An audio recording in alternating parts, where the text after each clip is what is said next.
আকাশবাণী খবর পড়ছি চঞ্চল ভট্টাচার্য। প্রথমে বিশেষ বিশেষ খবর। প্রধানমন্ত্রী আশা করেন ভারত টেক্সট সারা বিশ্বের নীতি প্রণয়নকারী বাণিজ্য উদ্যোগীদের একত্রিত করে সহযোগিতা ও অংশীদারিত্বের একটি বিশেষ মঞ্চ হয়ে উঠবে। দিল্লি সহ রাজধানী অঞ্চলে আজ ভোরে মৃদু কম্পন অনুভূত হয়েছে। রিক্টার স্কেলের তীব্রতা ছিল 4। কাতারের আমির প্রায় এক দশক পর দুদিনের সফরে আজ ভারতে আসছেন।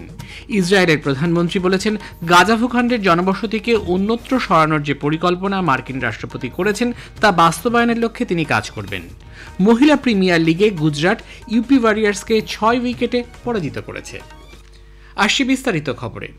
প্রধানমন্ত্রী নরেন্দ্র মোদী বলেছেন, দেশের বিভিন্ন অংশে তৈরি বস্ত্র ভারতের সাংস্কৃতিক বৈচিত্র্যের প্রতিফলন। নতুন দিল্লির ভারত মণ্ডপমে ভারত টেক্সট 2025 উপলক্ষে এক সমাবেশে ভাষণ দিতে গিয়ে তিনি বাণিজ্য ক্ষেত্রে দেশের বিভিন্ন প্রান্তের বৈচিত্র্যময় পোশাকের গুরুত্বের কথা তুলে ধরেন। দেশের বিকাশে বস্ত্র, তন্তু, ফ্যাশন সহ বিভিন্ন ক্ষেত্রের ভূমিকার কথা উল্লেখ করেন তিনি তার ভাষণে। প্রধানমন্ত্রী বলেন, ভারত বর্তমানে 6ষ্ঠ বৃহত্তম বস্ত্র ও পোশাক রপ্তানিকারী দেশ। বর্তমানে বস্ত্র রপ্তানির পরিমাণ 3 লক্ষ কোটি টাকা এবং 2030 সালের মধ্যে তা 9 লক্ষ কোটি টাকায় নিয়ে যাওয়ার ধার্য করা হয়েছে। फार्म, फाइबर, फैब्रिक, फैशन और फॉरेन का विजन अब भारत के लिए एक मिशन बनता जा रहा है। ये मिशन हर किसी के लिए ग्रोथ के नए रास्ते खोल रहा है। आज हम दुनिया के 6ठे सबसे बड़े टेक्सटाइल और एपरल्स एक्सपोर्टर है। हमारा टेक्सटाइल निर्यात 3 लाख करोड़ रुपए तक पहुंच चुका है। अब हमारा लक्ष्य है 2030 तक हम इसे 9 लाख करोड़ रुपए तक लेकर जाएंगे। প্রধানমন্ত্রী প্রদর্শনী স্থল ঘুরে দেখার পাশাপাশি অংশগ্রহণকারীদের সঙ্গে কথাও বলেন। প্রধানমন্ত্রী আগামী 23 ফেব্রুয়ারি আকাশবাণীতে মন কি বাত অনুষ্ঠানে দেশ বিদেশের মানুষের সঙ্গে তাঁর চিন্তাভাবনা ভাগ করে নেবেন। প্রতি মাসের এই বেতার অনুষ্ঠানের এটি 119তম পর্ব। অনুষ্ঠানটি সকাল 11টা থেকে আকাশবাণী এবং দূরদর্শনের সবকটি প্রচার তরঙ্গ, এআইআর নিউজ ওয়েবসাইট এবং নিউজ অন এআইআর মোবাইল অ্যাপে সম্প্রচার করা হবে। AIR news, DD news, PMO এবং তথ্য সম্প্রচার মন্ত্রকের ইউটিউব চ্যানেলগুলিতে সরাসরি তা শোনা যাবে।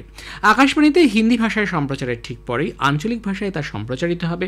রাত 8টায় আঞ্চলিক ভাষার তর্জমা পুনঃপ্রচারিত হবে। দিল্লি সহ রাজধানী অঞ্চলে আজ ভোরে মৃদু ভূকম্পন অনুভূত হয়েছে। পার্শ্ববর্তী হরিয়ানা এবং উত্তরপ্রদেশেও এই কম্পন অনুভূত হয়। রিক্টার স্কেলে তীব্রতা ছিল 4। জাতীয় ভূমিকম্প পর্যবেক্ষণ কেন্দ্র জানিয়েছে, রাজধানী দিল্লির ভূপৃষ্ঠের 5 কিলোমিটার গভীরে এর কেন্দ্রস্থল ছিল। বিস্তারিত তথ্যের জন্য অপেক্ষা করা হচ্ছে। প্রধানমন্ত্রী নরেন্দ্র মোদী দিল্লি ও রাজধানী অঞ্চলের বাসিন্দাদের শান্ত থাকা এবং প্রয়োজনীয় সুরক্ষা পদ্ধতি অবলম্বনের পরামর্শ দিয়েছেন। সামাজিক মাধ্যম এক্সে এক বার্তা প্রধানমন্ত্রী বলেন, ভূমিকম্প পরবর্তী কম্পনের সম্ভাবনার প্রেক্ষিতে সকলের সতর্ক থাকা প্রয়োজন। প্রশাসন পরিস্থিতির দিকে কড়া নজর রাখছে বলেও তিনি জানিয়েছেন। এদিকে আপৎকালীন পরিস্থিতিতে সাহায্যের জন্য দিল্লি পুলিশ একটি হেল্পলাইন নম্বর চালু করেছে। নাগরিকরা 112 নম্বরে ফোন করে প্রয়োজনীয় সহায়তা পাবেন। 112 জন ভারতীয়কে নিয়ে আমেরিকার সেনাবাহিনীর একটি বিমান গতরাতে অমৃতসরে পৌঁছেছে। অবৈধ অভিবাসীদের বিরুদ্ধে ট্রাম্প প্রশাসন কড়া পদক্ষেপ গ্রহণ শুরু করার পর এই নিয়ে তৃতীয়বার ভারতীয় অভিবাসীদের ফেরত পাঠালো মার্কিন যুক্তরাষ্ট্র। C-17 বিমানটিতে হরিয়ানার 44 জন, গুজরাটের 33 জন এবং পাঞ্জাবের 31 জন রয়েছেন। আসামে এই প্রথম গৌহাটির বাইরে বিধানসভার অধিবেশন বসতে চলেছে। কোকরাঝাড়ে আজ বাজেট অধিবেশনের আনুষ্ঠানিক সূচনা হচ্ছে। মুখ্যমন্ত্রী হেমন্ত বিশ্ব শর্মা বলেছেন, রাজ্যে শান্তি ফিরে আসা এবং মানুষের মধ্যে সুষ্ঠু সংহতির নিদর্শনকে তুলে ধরতে সরকারের এই সিদ্ধান্ত। তিনি বলেন, প্রথমত বাজেট অধিবেশনের প্রথম দিন শুরু হবে রাজ্যপালের অভিভাষণ দিয়ে এবং এটি সভার মূল বৈশিষ্ট্য। বাজেট অধিবেশনের বাকি দিনগুলিতে সভা চলবে গুয়াহাটির স্থায়ী বিধানসভা ভবনে। 4 দিন বিরতির পর আজ আবার পশ্চিমবঙ্গ বিধানসভার বাজেট অধিবেশন বসতে চলেছে। সকালে প্রশ্নোত্তর পর্বের পর দ্বিতীয়ার্ধে রাজ্যপালের অভিভাষণের ওপর 3 ঘণ্টা আলোচনার কার্যসূচি রয়েছে। আগামীকাল মঙ্গলবার মুখ্যমন্ত্রী মমতা ব্যানার্জি রাজ্যপালের অভিভাষণের ওপর জবাবি ভাষণ দেবেন। ত্রিপুরার মুখ্যমন্ত্রী অধ্যাপক ডাক্তার মানিক সাহা কেন্দ্রীয় মন্ত্রী ডক্টর জিতেন্দ্র সিংয়ের সঙ্গে দেখা করে আবহাওয়ার পূর্বাভাস দেবার উন্নত ব্যবস্থাপনা, প্রশাসনিক বিভিন্ন বিষয় এবং বাঁশ শিল্পের প্রসার সহ রাজ্যের বিভিন্ন গুরুত্বপূর্ণ দিক নিয়ে আলোচনা করেছেন। বৈঠকে ভারতের উত্তর পূর্ব ও বাংলাদেশের মধ্যে সংযোগ জোরদার করতে ইতিমধ্যেই উদ্বোধন হয়ে যাওয়া আগরতলা আখাউড়া রেল সংযোগের কথাও উত্থাপন করা হয়। ত্রিপুরায় 500 মিলিমিটারের বেশি অস্বাভাবিক বৃষ্টিপাত হওয়ার কথা উত্থাপন করে মুখ্যমন্ত্রী উন্নত পূর্বাভাস এবং দুর্যোগ প্রস্তুতির জন্য প্রযুক্তিগত সহায়তা চেয়েছেন। ডক্টর সিং আশ্বাস দেন যে ভূবিজ্ঞান মন্ত্রক 1 বছরের মধ্যে রাজ্যে একটি অত্যাধুনিক আবহাওয়া র্যাডার স্থাপন করবে। এই অঞ্চলে ইতিমধ্যে কার্যরত মহাকাশ গবেষণা কেন্দ্রের মাধ্যমে পরিপূরক এই র্যাডারটি বৃষ্টিপাত এবং ঘূর্ণিঝড়ের জন্য বাস্তব সময়ে আবহাওয়ার পূর্বাভাসকে উন্নত করতে পারবে। রবীন্দ্র পরবর্তী সময়কালে বিংশ শতাব্দীর অন্যতম প্রধান আধুনিক বাংলা কবি নাটোরের বনলতা সেন খ্যাত জীবনানন্দ দাশের আজ জন্মদিন। 1899 সালের আজকের দিনে অবিভক্ত বাংলার বরিশালে তাঁর জন্ম হয়। কবি হিসেবে তাঁর পরিচিতি থাকলেও বেশ কিছু প্রবন্ধ নিবন্ধ রচনা ও প্রকাশ করেছেন তিনি। তার অকাল মৃত্যুর আগে নিভৃতে 14টি উপন্যাস এবং 108টি ছোট গল্প রচনা করেছেন, যার একটিও জীবদ্দশায় প্রকাশ করেননি।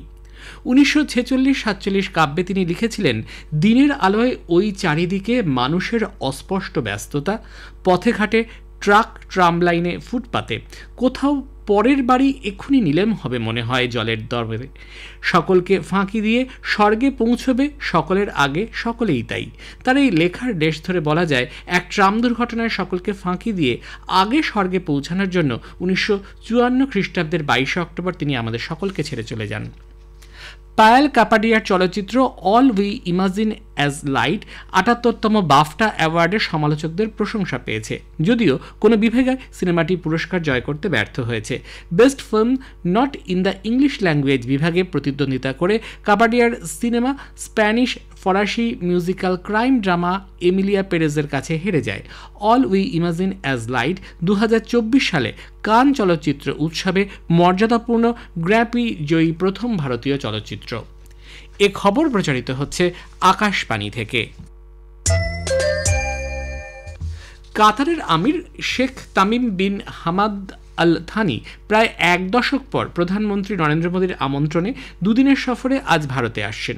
সফরকালে জ্বালানি সংক্রান্ত সহযোগিতা ছাড়াও পশ্চিম এশিয়ার ভূ রাজনৈতিক পরিস্থিতি নিয়ে আলোচনা হবে বলে ধারণা করা হচ্ছে। আমিরের সঙ্গে মন্ত্রী এবং বাণিজ্য জগতের শীর্ষ ব্যক্তিত্বরাও থাকবেন। বিদেশ মন্ত্রক জানিয়েছে, ব্যবসা বাণিজ্য, বিনিয়োগ এবং প্রযুক্তি ক্ষেত্রে দুটি দেশের মধ্যে শক্তিশালী সম্পর্ক গড়ে তোলাই এই সফরের উদ্দেশ্য। ইসরায়েলের প্রধানমন্ত্রী বেঞ্জামিন নেতানিয়াহু বলেছেন, গাজা ভূখণ্ডের জনবসতিকে অন্যত্র সরানোর যে পরিকল্পনা মার্কিন রাষ্ট্রপতি ডোনাল্ড ট্রাম্প করেছেন তা বাস্তবায়নের লক্ষ্যে তিনি কাজ করবেন। এই অঞ্চলের সুরক্ষিত ভবিষ্যতের জন্য এটি যথাযথ বলে তিনি মনে করেন। মার্কিন বিদেশ সচিব মার্কো রুবিওর সঙ্গে বৈঠকের পর নেতানিয়াহু অবশ্য বলেন, গাজা থেকে বাসিন্দাদের সরে যাওয়ার বিষয়টি একান্ত স্থানীয় মানুষদের নিজেদের ব্যাপার। স্বেচ্ছায় যারা যেতে চাইবেন তাদের জন্য পুনর্বাসনের ব্যবস্থা থাকবে। তবে সমালোচকদের মতে গাজার বাসিন্দাদের অন্য কিছু করার সুযোগ কমই থাকবে। মার্কিন বিদেশ সচিব জেরুজালেম থেকে তার মধ্যপ্রাচ্য সফর শুরু করেছেন। সফরসূচিতে তিনি সংযুক্ত আরব আমিরশাহী এবং সৌদি আরবও যাবেন। এই দুটি দেশ অবশ্য গাজা নিয়ে মার্কিন রাষ্ট্রপতির পরিকল্পনাকে বিরোধিতা করে আসছে। শ্রী রুবিও বলেন, হামাসকে নির্মূল করতেই হবে। নেতানিয়াহু বলেছেন, হামাসের হাতে আটক ইসরায়েলের বাকি পণবন্দীদের না মুক্তি দিলে তারা কঠোর পদক্ষেপ নিতে বাধ্য হবেন। বিদেশমন্ত্রী ডক্টর এস জয়শঙ্কর ওমানের রাজধানী ম্যাসকাটে 8ম ভারত মহাসাগরীয় বৈঠকের ফাঁকে মরিশাস, মালদ্বীপ, নেপাল, ভুটান এবং শ্রীলঙ্কার বিদেশমন্ত্রীদের সঙ্গে বৈঠক করেন। মরিশাসের বিদেশমন্ত্রী ধনঞ্জয় রিতেশ রামফুলের সঙ্গে বৈঠকের পর তিনি বলেন, দুদেশের সম্পর্কে যে বিশেষ বন্ধনে আবদ্ধ আছে তাকে আরও শক্তিশালী করতে তারা অঙ্গীকারবদ্ধ।